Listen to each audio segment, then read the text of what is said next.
We're here with Pita from RGBA. What brings you out here to Dallas today? We had a little media session going on with Bam. He'll be fighting here July 19th at the Star in Frisco. They had him out on the field, kicking some field goals with the kicker for the Cowboys, and just a few things. Now he comes out here, just photo shoot, videos and stuff. We'll be heading back home today. So what is it y'all know about Bam's opponent? Cafu, he's a dangerous guy, man. Tall, rangy, very good powers, good counter puncher. I think this is for sure, without a doubt, the biggest fight of his career.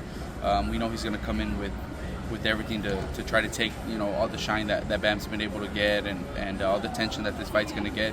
He's going to come in hungry to take that away from Bam. But these are the kind of fights that motivate Bam. He's looking for unifications, for big fights, and that's what this is. So we know he's going to come with everything. We know I said it.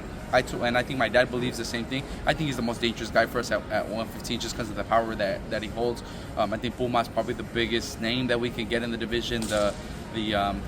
People recognize Puma more than somebody like Cafu, who just became world champ. But just the power, the range, and the counter punching that Cafu has, I believe he's the most dangerous guy at 115. Well, and what's your prediction, man?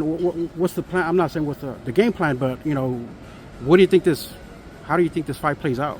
I mean, it could play out, a few different ways, but like I said, he's more of a counterpuncher. Got a big left hook, and I believe when he knocked Tanaka down, it was with like a straight right hand. He made a miss and came back with a straight right hand. But he's got different tools too. But I just think Bam's top 5, one of the best fighters in the world. I believe whichever way Cafu tries to come out to the fight, if he tries to press Bam and back him up a little bit and control the distance, I think Bam will be able to figure that out.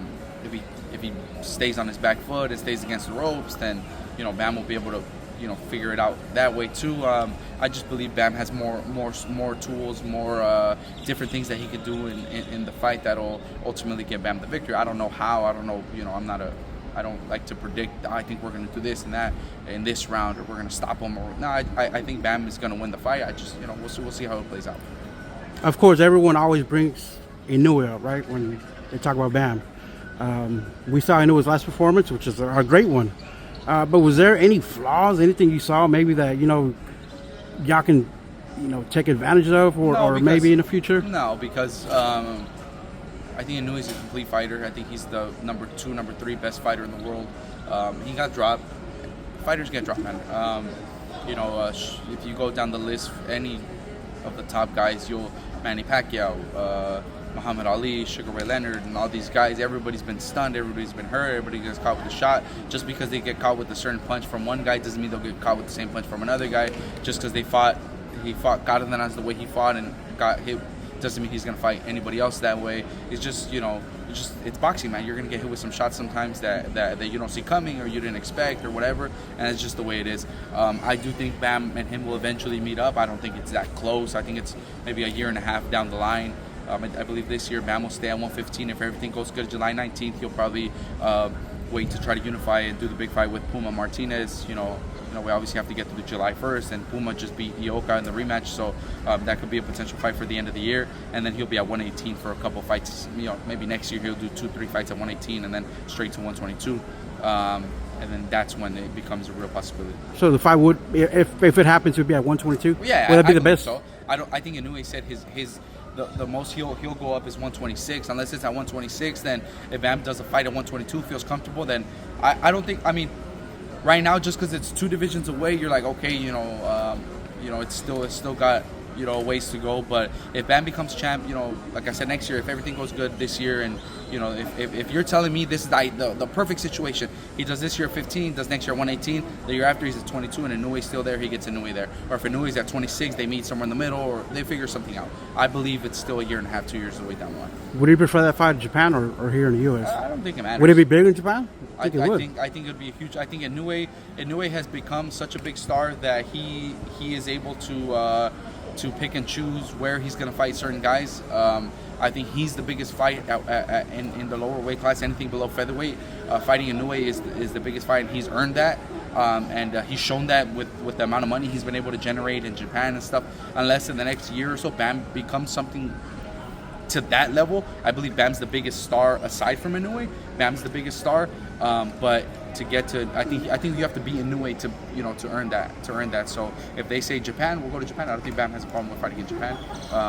If they say we do it here in the United States, Vegas, San Antonio, whatever, we'll do it here. I mean, it's that's up to them. I just think Inoue is that he's earned the right to be able to kind of pick where that fight takes place. The fight everyone's talking about, Canelo versus Crawford. I know you're a big Crawford fan. Yeah. There's always, there's weight classes for a reason, but Bud's, has the, is a better boxer than Canelo. All this talk, man. What do you think really about this fight, man? I think Terence Crawford is going to win. Again, you said at the beginning, I'm biased because I'm a big Terence Crawford fan. So I see the fight and I kind of see it in terms of like, okay, I think Terence has the advantage here and there and whatever. It could be the complete opposite. He could go in there and Canelo catches him with a punch, he knocks him out. You never know. But I do think Crawford has the skill set to be able to outbox him, to be able to move, give him a tough time and win the decision. I really think he does have the skills to beat him. I think the size, yes, it's a big factor, but the way Canelo looked in his last fight, I think he's kind of more. He's very comfortable now. He does whatever he has to do to win now. He doesn't really push himself the way he used to when he was younger. I think all that's going to help out Terence Crawford, and I think he's gonna come out with the win. What would you say if you were part of Crawford's team? Just say, for example, what would be your take or your plan to beat Canelo? I mean, look, that's hard to say. I mean, they know Crawford better than I'll ever know him. They see him in the gym every day. They're gonna be able to tell him. They know what strengths he has, weaknesses and stuff. Because I mean, most of these fighters, the fans and stuff, they get to see them. How many fights does Terence Crawford have? 35, 38, somewhere around there. He's 35, 36, something like that. We've seen him that many times fight. They see him spar 3 times a week. They see him, so they'll be able to come up with something better. I think he's going to move. He's going to box him. I don't think he's going to be on his back foot as much as most people think. I think he'll be able to just stand in the pocket a little bit. He's got such good defense that he'll be able to stay there a little bit longer, just use his lateral movement and stuff. But again, he's got a great team, man. Bomac and those guys, they got some of the best fighters and stuff. They're some of the best coaches in the game, so they'll come up with something great. I know Crawford just recently was under a lot of heat, man, because a comment that he made about Errol Spence, not being a Hall of Famer. I don't think. I don't. What are your thoughts about that? I don't know. I heard that. I heard him say that. I don't know if Errol's a Hall of Famer. The Hall of Fame is tough, man. Boxing Hall of Fame is tough to get into. If you ask me, I believe he does get in. Or shit, I don't know, man. This is the Boxing Hall of Fame stuff. It just depends on who's on the ballot with you at the time, or who's. It just depends on a lot of stuff. So I don't know. That's a tough one. You guys know? All right, thank you, Pita.